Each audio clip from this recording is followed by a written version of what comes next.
예, 여러분, 미국의 자동차 왕 헨리 포드를 잘 아실 것입니다.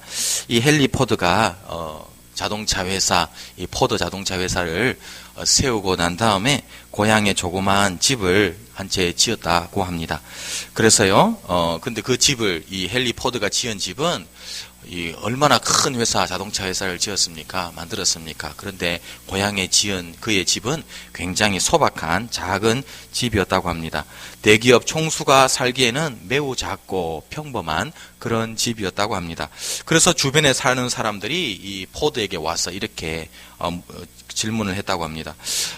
대기업 총수치고는 집이 너무 작지 않습니까? 포드씨. 호화로운 집은 아니더라도 생활에 불편하지는 않은 그런 집을 짓는 것이 좋지 않겠습니까? 그런 말을 했다고 합니다. 그만큼 집을 작게 지었는가 봐요. 그런데 이 헨리 포드가 그 말을 듣고요, 얼굴 가득 미소를 띠면서 이렇게 대답을 했다고 합니다.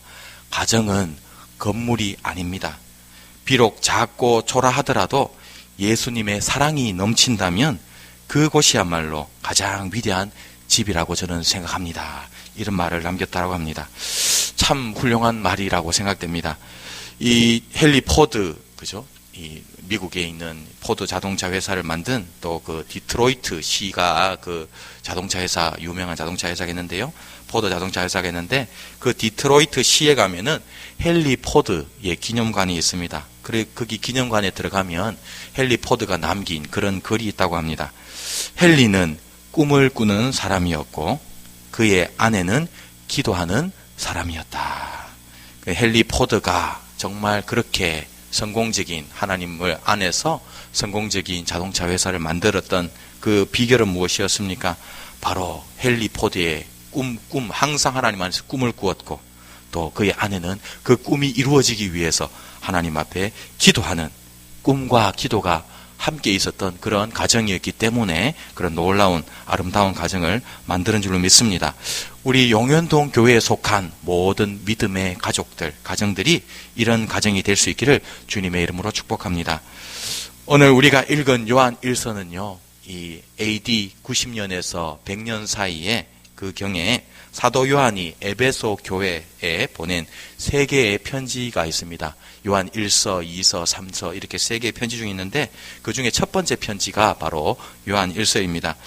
이 서신을 받은 에베소 교회는요, 사도 바울이 개척한 교회였고 그리고 사도 바울이 개척한 다음에 그의 제자였던 디모데가 그 이후에 목회한 교회였고요. 그 이후에 예수님의 12제자 중에 한 명이었던 사도 요한이 이어서 맡아서 목회한 그런 유명한 교회가 바로 에베소 교회였습니다.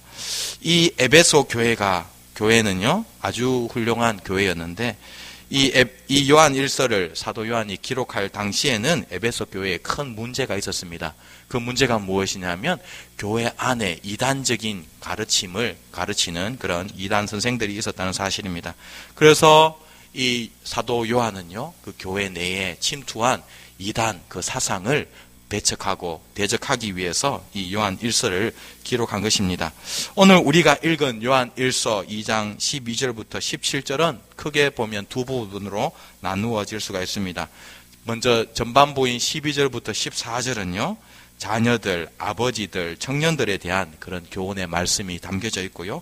후반부인 15절부터 17절까지는 세상을 사랑하지 말라라는 그런 하나님의 명령이 담겨져 있습니다. 본문을 통해서 하나님께서 우리에게 주시는 영적 교훈 3가지를 함께 나누면서 하나님의 은혜를 살펴보기를 원합니다. 오늘 본문에서 발견하게 되는 첫 번째 영적 교훈입니다. 그것은 무엇이냐면 우리 모두는 영적으로 꾸준하고 지속적으로 성장해야 한다는 사실입니다. 우리 모두는, 우리 용현동 교회에 속한 모든 믿음의 가족들은 끊임없이 매일매일 영적으로 성장할 수 있기를 주님의 이름으로 축복합니다. 12절부터 14절 보시면요, 우리는 요한이 3그룹의 사람들을 지금 언급하고 있음을 알게 됩니다. 12절부터 14절 이렇게 말씀합니다. 자녀들아, 내가 너희에게 쓰는 것은 너희 죄가 그의 이름으로 말미암아 사함을 받았으며, 아비들아, 내가 너희에게 쓰는 것은 너희가 태초부터 계신 이를 알았으며, 청년들아 내가 너희에게 쓰는 것은 너희가 악한 자를 이기었음이라 이렇게 말씀하고 있습니다. 이 구절에 보면은 세 그룹이 등장합니다. 세 그룹이 어떤 그룹입니까? 자녀들, 아버지들, 청년들이 바로 세 그룹이고요. 이 사도 요한은 이 세 개의 그룹에게 각각 다른 교훈을 오늘 주고 있는 것을 보게 됩니다. 이 세 그룹을 나누는 그러면 기준이 무엇이겠습니까? 두 가지의 기준을 우리는 성경을 통해서 발견하게 됩니다. 이 세 그룹은요, 명백하게 나이에 따른 그런 나누게 됩니다. 어린아이들, 청년들, 그리고 아버지들, 이렇게 나이에 따라서 우리는 나누게 됩니다. 그런데 나이에 따라서 나눌 뿐만 아니라요, 이 세 그룹은 또한 영적 성숙도에 따라서 또한 나누어지게 된다는 사실입니다. 예, 그래서 이 세 그룹은요, 오늘 본문에 등장하는 아이들, 청년들, 아버지들은 이 두 부분으로 나이, 연령에 따라서 나누어지기도 하고요, 또 영적 성숙도에 따라서 세 그룹으로 나누어진다는 사실입니다. 이 세 그룹을요, 영적 성숙도에 따라서 나눌 때 먼저 첫 번째 그룹인 자녀들은요, 영적 성숙의 첫 번째 단계로서 영적인 어린아이의 단계를 가리킴을 우리는 알게 되는 것입니다.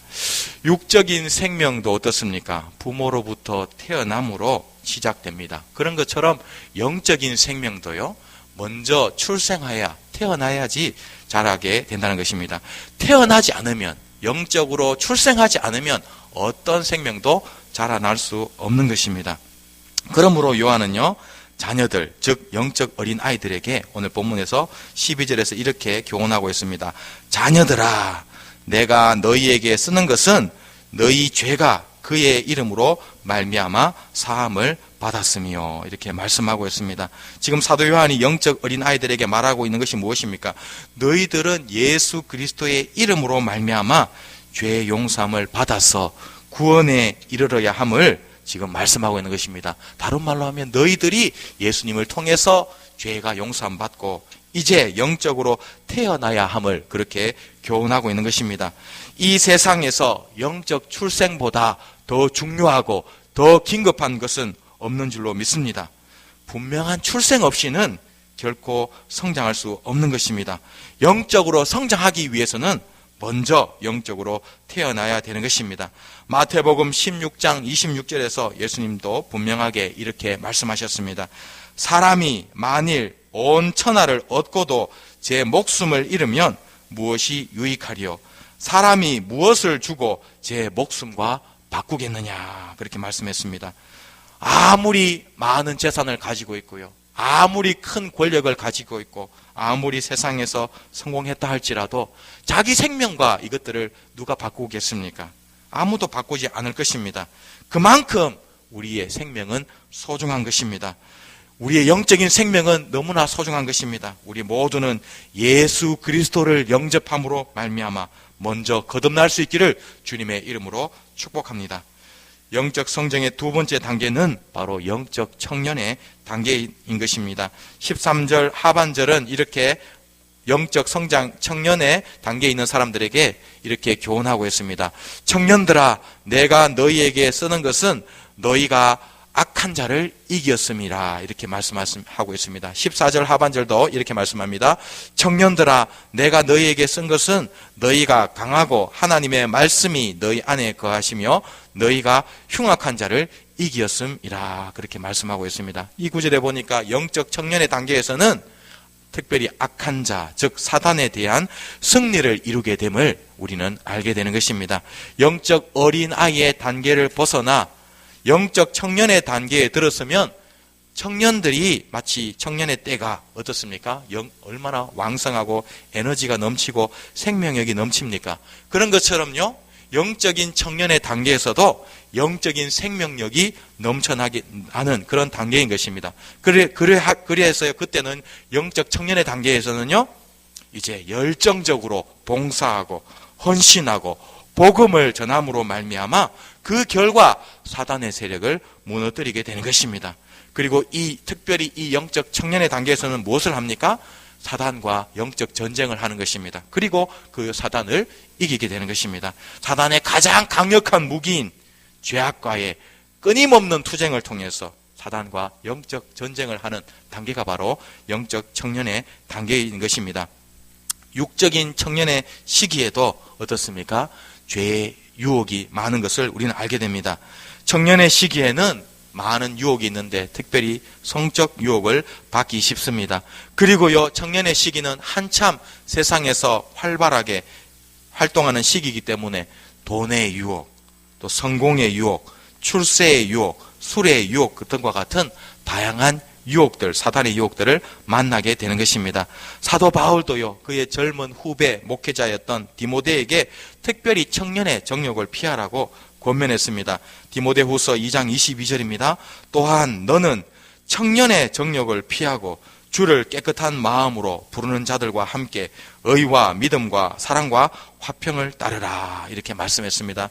그리고 시편 기자도요, 시편 119편 9절에서 청년의 때가 바로 유혹이 많은 때라고 이렇게 말씀하고 있습니다. 이렇게 말씀합니다. 청년이 무엇으로 그의 행실을 깨끗하게 하리이까? 주의 말씀만 지킬 따름이니이다. 이만큼 청년의 때에는요, 여러 가지 유혹이 많은 것입니다. 이 말씀들을 통해서 우리는 죄로부터 우리 자신을 거룩하게 지키는 것이 바로 사단과의 영적 전쟁에서 승리하는 길임을 알게 됩니다. 우리 모두는 이 죄로부터 우리 자신을 거룩하게 지킴으로 사단과의 영적 전쟁에서 승리할 수 있기를 주님의 이름으로 축복합니다. 로마서 6장 16절 이렇게 말씀합니다. 너희 자신을 종으로 내주어 누구에게 순종하든지 그 순종함을 받는 자의 종이 되는 줄을 너희가 알지 못하느냐? 혹은 죄의 종으로 사망에 이르고 혹은 순종의 종으로 의에 이르느니라, 이렇게 말씀하고 있습니다. 우리는 계속해서 영적인 결단을 해야 되는데요, 두 가지 결단이 있습니다. 죄의 종로로 돼서 죄에 굴복해서 죄를 지음으로 죄의 종이 되든지, 아니면 하나님 앞에 순종함으로 의의 종이 되든지, 우리는 그 결단, 영적 전쟁을 해야 되는 것입니다. 우리 모두는 죄에 져서 죄의 종로로 가는 그런 모습이 아니라 하나님 앞에 순종함으로 의에 이르는 의의 종, 순종의 종이 다 되실 수 있기를 주님의 이름으로 축복합니다. 우리 모두는요, 이미 승리할 수 있는 능력을 하나님 앞에 가지고 있는 줄로 믿습니다. 예수님께서 십자가에서 우리를 위해서 죽으시고 부활하셨기 때문에 이제 우리는요, 그 사단과의 영적 전쟁에서 승리할 수 있는 영적 능력을 이미 소유하고 있는 것입니다. 요한 1서 4장 4절 이렇게 말씀합니다. 자녀들아, 너희는 하나님께 속하였고 또 그들을 이기었나니 이는 너희 안에 계시니가 세상에 있는 자보다 크심이라, 이렇게 말씀하고 있습니다. 우리 안에 계신 성령께서 세상에 있는 사단 마귀보다 더 크기 때문에 우리는 죄의 종이 아니라 의의 종으로 승리하게 될 줄로 믿습니다. 그런 삶을 살 수 있기를 주님의 이름으로 축복합니다. 영적 전쟁의 마지막 단계는 바로 영적 아버지의 단계인 것입니다. 13절 상반절 이렇게 말씀합니다. 아비들아, 내가 너희에게 쓴 것은 너희가 태초부터 계신 이를 알았음이요, 이렇게 말씀하고 있습니다. 이 영적 아버지의 단계는요, 영적 재생산의 단계인 것입니다. 아버지의 특징이 무엇입니까? 누가 아버지입니까? 아버지는요, 자녀를 생산할 때, 자녀가 있을 때 그는 아버지가 되는 것입니다. 아무리 나이가 많아도요, 자녀를 생산하지 못하면 아버지가 되지 못하는 것입니다. 그러므로 영적 성장의 마지막 단계는 바로 전도를 통해서 영적 자녀를 많이 생산하는 그런 단계인 것입니다. 우리 모두 그런 은혜를 얻기를 원합니다. 영적 아버지, 어머니가 될 수 있기를 주님의 이름으로 축복합니다. 사도 바울이 바로 이 단계에 도달한 영적 아버지였습니다. 고린도전서 4장 15절 이렇게 말씀합니다. 그리스도 안에서 1만 스승이 있으되 아버지는 많지 아니하니 그리스도 예수 안에서 내가 복음으로써 너희를 낳았습니다, 이렇게 말씀하고 있습니다. 사도 바울은 고린도 교회 성도들에게 나는 너희의 스승이 아니라 너희의 영적 아버지다라고 말씀하고 있는 것입니다. 왜 영적 아버지입니까? 바로 사도 바울이 복음으로 고린도 교회 성도들을 전도해서 영적으로 낳았기 때문에 그들의 아버지가 되는 것입니다. 갈라디아서 4장 19절에도 사도 바울은 이렇게 말씀합니다. 나의 자녀들아, 너희 속에 그리스도의 형상을 이루기까지 다시 너희를 위하여 해산하는 수고를 하노니 내가 이제라도 너희와 함께 있어 내 언성을 높이려 함은 너희에 대하여 의혹이 있음이라. 이렇게 말씀하고 있습니다. 이 구절에서 사도 바울은요, 이단 사상에 빠져 바울에게 들은 참된 구원의 복음을 버리고 다른 복음에 빠진 사람들에게 다시 참된 복음을 전함으로 그들을 다시 영적으로 해산하는 수고를 하고 있다고 말씀하는 것입니다. 이것이 바로 참된 영적 아버지의 모습인 것입니다. 우리 모두도 이제 전도함으로 영적인 자녀들을 많이 생산할 수 있기를 주님의 이름으로 축복합니다. 우리 모두 영적 아버지, 영적 어머니가 되실 수 있기를 주님의 이름으로 축복합니다. 그리고 이 영적 아버지, 영적 재생산은요, 남녀 상관이 없는 것입니다. 우리나라 말이나 영어에는 어떻습니까? 우리나라 말이나 영어에는요, 이 명사에 어떤 성이 없습니다. 그런데 헬라어는요, 현대 독일어와 똑같이 명사 자체에 성이 존재합니다. 독일어에는요, 이 명사 자체에 성이 존재합니다. 남성, 여성, 중성이 있습니다. 그래서 요일과 월과 계절은요, 남성 명사이고, 독일어로요. 또 학교, 신문이라고 하는 단어는요, 여성 명사. 또 집과 음식이라고 하는 단어들은 독일어로 중성 명사입니다. 헬라어 명사에도요, 명사에 각각 성이 존재하고 있습니다. 본문에 등장하는 자녀들과 아이들이라는 말은 헬라어 원문으로 보면 중성 명사이고요. 아버지들은 당연히 남성 명사이겠죠.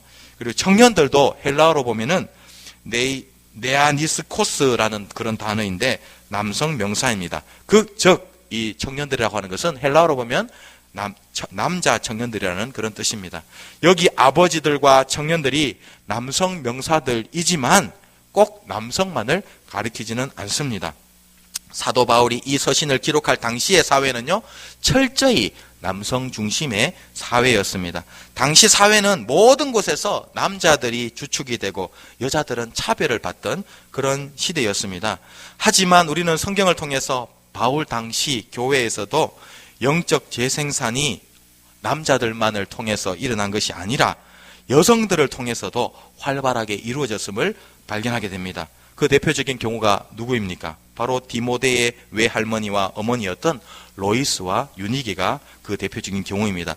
디모데의 아버지가 있었는데요, 헬라인이었고 성경에 디모데의 아버지의 이름은 등장하고 있지 않습니다. 이 사실을 통해서 우리는요, 디모데의 아버지가 디모데의 영적인 성장에 별다른 영향을 미치지 않았음을 알게 됩니다. 이에 반해서요, 디모데의 외할머니인 로이스와 어머니인 유니게는 유대인으로서요, 디모데가 어린 시절부터 그에게 예수 그리스도를 알려주고 또 성경을 가르침으로 디모데가 구원을 받고 더 나아가서 교회의 영적 지도자로서 쓰임받을 수 있도록 준비시켜 주시고 양육시켜 주신 분이 바로 디모데의 어머니와 외할머니였습니다. 또 그리고 바울의 선교 사역을 도운 여성 브리스길라도 마찬가지의 경우입니다. 남편 아굴라보다요, 브리스길라의 이름이 성경에 먼저 등장합니다. 그만큼 남편보다 이 아내가 영적으로 더 탁월했고 더 많은 사람들을 영적으로 재생산 낳았음을 우리는 성경을 통해서 알게 되는 것입니다. 그러므로 성경을 통해서 우리는요, 아버지들과 청년들이 단순히 남성 지도자만을 의미하지 않고 여성 지도자들도 포함하고 있음을 알게 되는 것입니다. 우리 모두가 영적으로 이런 영적 재생산의 단계에, 영적 성장의 단계에 이를 수 있기를 축복합니다. 혹시 우리 중에 어떤 분은 예수 믿은 지 10년이 되고 20년이 되고 50년이 되었는데도 아직까지 한 명도 전도하지 못한 그런 분이 혹시 계십니까? 그렇다면 지금부터라도 영적 아버지, 영적 어머니가 되실 수 있기를 주님의 이름으로 축복합니다. 그리고 13절을 보시면 이 영적 아버지가 되기 위한 비결이 등장하는데요, 그 비결이 무엇이냐면 바로 태초부터 계시니, 즉 예수 그리스도를 아는 것이 그 비결이라고 성경은 말씀하고 있습니다. 우리가 영적 아버지, 어머니가 되기 위해서는요, 무엇이 필요합니까? 성경을 통해서 볼 때 성경을 통해 예수 그리스도를 깊이 알아갈 때 우리는 영적 아버지, 영적 어머니가 되어서 영적으로 복음을 통해서 생명들을 낳을 수 있게 되는 것입니다. 우리가 성경을 통해서 예수 그리스도를 깊이 알아갈 때 전도의 열매를 맺게 되고 풍성한 생명의 열매를 맺게 될 줄로 믿습니다. 내가 성경을 통해서 영적으로 성장해야지만 갓 예수 믿은 영적 초신자들과 한창 사단과의 영적 전쟁 중에 있는 영적 청년들에게 영적인 충고와 영적인 지혜와 영적인 노하우를 나눌 수 있게 되는 것입니다. 내가 먼저 영적으로 성장하지 않으면 그 일은 일어나지 않는 것입니다. 우리 모두 먼저 성경을 열심히 배움으로 말미암아 내가 먼저 영적으로 성장해서 다른 사람들, 영적으로 아직까지 어린 사람들을 도와줄 수 있는 그런 은혜의 사람들이 되실 수 있기를 주님의 이름으로 축복합니다. 히브리서 5장 12절에도 이렇게 말씀하고 있습니다. 때가 오래 되었으므로 너희가 마땅히 선생이 되었을 터인데 너희가 다시 하나님의 말씀의 초보에 대하여 누구에게서 가르침을 받아야 할 처지이니 단단한 음식은 못 먹고 젖이나 먹어야 할 자가 되었도다. 이는 젖을 먹는 자마다 어린 아이니 의의 말씀을 경험하지 못한 자요 단단한 음식은 장성한 자의 것이니 그들은 지각을 사용함으로 연단을 받아 선악을 분별하는 자들이나 이렇게 말씀하고 있습니다. 우리 모두는요 젖이나 먹는 어린아이와 같은 그런 영적인 수준이 아니라 단단한 음식, 모든 하나님의 말씀을 배움으로 하나님의 말씀에 능통하여 영적으로 성장하고 또 영적으로 많은 사람들을 낳을 수 있는 그런 영적 아버지 어머니가 될 수 있기를 주님의 이름으로 축복합니다. 그리고 사도 요한은요 이 영적 성장이 얼마나 중요한지 12절부터 14절까지 걸쳐서 자녀들, 청년들, 아비들 이 패턴을 2번이나 연이어 반복하고 있는 것입니다. 2번이나 반복할 만큼 그만큼 영적으로 우리가 성장하는 것이 중요한 것입니다. 우리 모두는 우리 용현동 교회는요 날마다 영적으로 성장하여 영적 어린아이는 영적 청년이 되고 영적 청년은 영적 아버지가 될 수 있기를 주님의 이름으로 축복합니다. 본문에서 발견하게 되는 2번째 영적 교훈입니다. 2번째 영적 교훈은 무엇이냐면 건강한 교회가 되기 위해서는 교회 내 각 세대가 골고루 있어야 하고 영적 성장과 재생산이 끊임없이 이루어져야 한다는 사실입니다. 오늘 본문 말씀을 통해서 우리는 또한 교회 내에 다양한 연령 그룹이 골고루 존재했음을, 에베소 교회에 존재했음을 알게 됩니다. 교회 내에는요 어린 자녀들도 있어야 하고 젊은 청년들도 있어야 하고 연세 드신 어르신들도 계셔야 되는 것입니다. 다시 말해 건강한 교회가 되기 위한 조건은 한 연령층만 성도가 편중되지 않고 모든 세대가 골고루 있을 때 그 교회가 건강한 교회가 되는 것입니다. 각 연령층이 골고루 비슷한 비율로 있는 교회가 건강한 교회이고요. 어린이만 많거나 청년만 많거나 노인만 많은 교회는 성경적으로 그리 바람직한 교회가 아닌 것입니다. 우리 용현동 교회는요 이처럼 에베소 교회처럼 모든 연령층이 골고루 존재하는 건강한 그런 교회가 될 수 있기를 주님의 이름으로 축복합니다. 주일학교도 많고 청장년층도 많고 노년층도 골고루 많이 있는 그런 교회가 될 수 있기를 주님의 이름으로 축복합니다. 그리고 사도 요한이 각 세대를 향해 다른 교훈을 주는 것처럼 교회는 각 연령에 맞춰서 각 세대에 맞는 교육, 프로그램, 양육이 이루어져야 될 줄로 믿습니다. 각 세대를 향하여 그들의 눈높이와 관심과 문화에 맞는 그런 맞춤형 교육이 일어날 때 그 교회가 건강하게 성장하고 많은 열매를 맺을 줄로 믿습니다. 사도 요한은 또한 각 연령층에 대해서 똑같은 비중으로 교훈을 주는 사실을 우리는 보게 됩니다. 동일한 관심과 동일한 배려를 각 연령층에 사도 요한은 주고 있다는 사실입니다. 우리 교회도 그렇게 해야 될 줄로 믿습니다. 각 세대가 모두 중요하기 때문에요. 우리 모두는 서로를 존중해야 될 줄로 믿습니다. 어린아이도 중요하고요.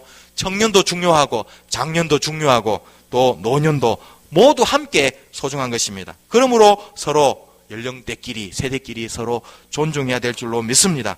그럴 때 우리 용현동 교회가 하나님이 기뻐하시는 공동체가 되고 모든 교회 구성원들이 행복한 신앙생활을 하게 될 줄로 믿습니다.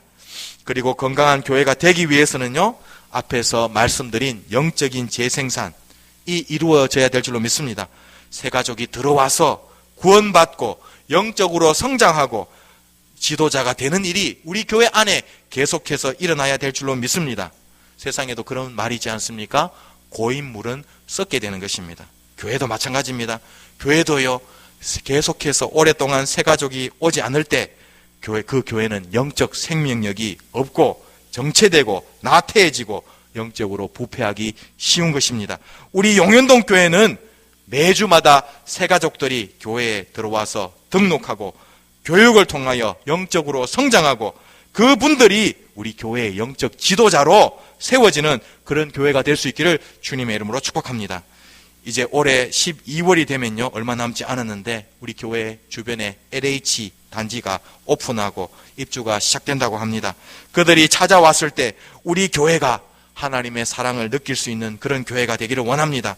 은혜로운 예배를 통해서 영적인 생명력과 축복이 넘치는 그런 교회가 될 수 있기를 주님의 이름으로 축복합니다. 따뜻하게 그들을 맞이할 수 있는 우리 용현동 교회가 될 수 있기를 원합니다. 그래서 우리 용현동 교회가요, 영적 새가족이 영적 청년이 되고 영적 청년이 영적 아버지가 되는 이런 영적 재생산이 계속해서 일어나는 그런 축복된 교회가 될 수 있기를 주님의 이름으로 축복합니다. 본문에서 발견하게 되는 마지막 영적 교훈입니다. 그것은 무엇이냐면 우리는 세상을 사랑하지 말고 오직 하나님만을 사랑해야 한다는 사실입니다. 우리는 세상을 사랑하지 않고 오직 하나님만을 사랑할 수 있기를 주님의 이름으로 축복합니다. 15절 이렇게 말씀합니다. 이 세상이나 세상에 있는 것들을 사랑하지 말라. 누구든지 세상을 사랑하면 아버지의 사랑이 그 안에 있지 아니하니. 여기 세상이라고 하는 말은요, 하나님께서 지은 이 창조된 세상 전체를 가리키는 말이 아니라 하나님을 대적하는 죄악된 세상을 가리키는 말이 바로 이 세상입니다. 창세기에 보면요, 하나님은 6일 동안 천지를 창조하시고 뭐라고 말씀하셨습니까? 창세기 1장 31절 이렇게 말씀하셨습니다. 하나님이 지으신 그 모든 것을 보시니 보시기에 심히 좋았더라. 저녁이 되고 아침이 되니 이는 여섯째 날이니라. 하나님이 창조하셨을 때요, 이 모든 창조 만물을 보시고 하나님은 심히 좋다, 너무 아름답다, 그렇게 말씀하신 것입니다. 원래 하나님이 만드신 모든 자연 만물, 식물도 동물도 인간도 하나님이 보시기에 참 아름답고 좋았습니다. 그런데 이 세상에 사단을 통해서 죄악이 들어오게 되었습니다. 그리고 난 다음에 이 세상은요, 죄악의 영향 아래서, 사단의 영향력 아래서 죄악된 세상으로 변하고 말았습니다. 그래서 세상 사람들은요, 소극적으로는 하나님을 싫어하고 반항하고 적극적으로는 하나님을 대적하는 그런 세상이 되고 말았습니다. 창조시 그 아름답던 세상이 죄로 말미암아서, 첫 인류 아담과 하와의 죄로 말미암아서 이제 죄가 만연하게 되었고 하나님의 진노의 대상이 되고 만 것입니다. 그런데 2000년 전 예수님께서 이 땅에 한 줄기 빛으로 오셨고요, 예수님을 통하여 수많은 사람들이 구원받게 되고 빛의 자녀들로 이 땅 가운데 생겨난 것입니다. 하지만 사도 요한이 이 서신을 기록할 때에 당시의 세상의 모습은 전반적으로 하나님을 대적하고 하나님의 백성을 대적하는 그런 세상의 모습이었습니다.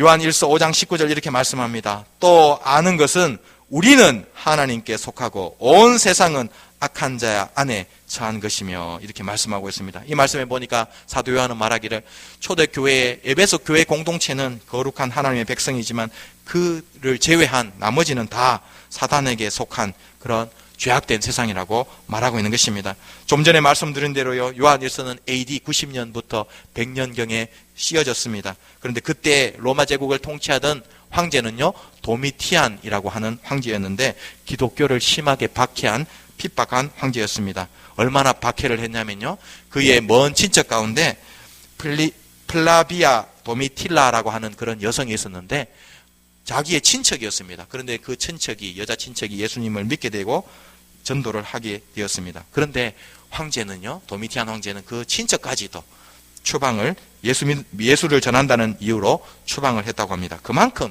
예수 믿는 사람을 싫어했다고 합니다. 그리고요, 이 도미티안 황제는 어떻게 했냐면 자기의 신상을 세워가지고 로마 제국 전역에 있는 사람들에게 자기를 신으로 숭배하라고 그렇게 강요를 했습니다. 그리고 크리스찬들을 핍박했는데 그 신상, 로마 황제 신상 앞에, 자기 신상 앞에 세워놓고 숭배해라. 그렇게 강요한 것입니다. 그러니까 예수 믿는 사람은 어떻게 하겠습니까? 신앙 양심상 그 우상 앞에 절하지 않은 것입니다. 그렇게 되면 그리스도인이라고 색출을 해서 심하게 박해를 한 것입니다. 그만큼 도미티안 황제는 예수 믿는 사람들을 잔인하게 박해한 것입니다. 그리고 초대교회의 많은 로마에 있는 사람들이 그리스도인들을 박해했습니다.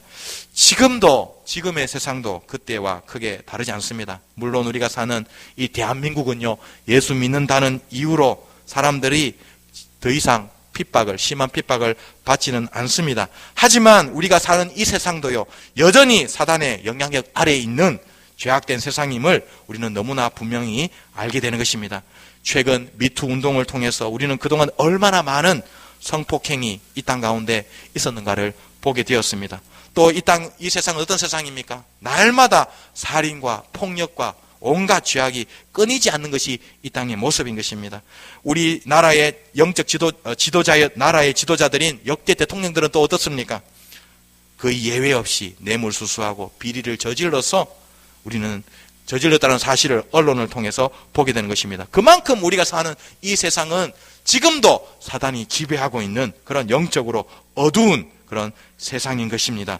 그러므로 우리 모두는 죄악으로 가득한 이 세상이나 이 세상에 있는 것들을 사랑하지 말아야 될 줄로 믿습니다.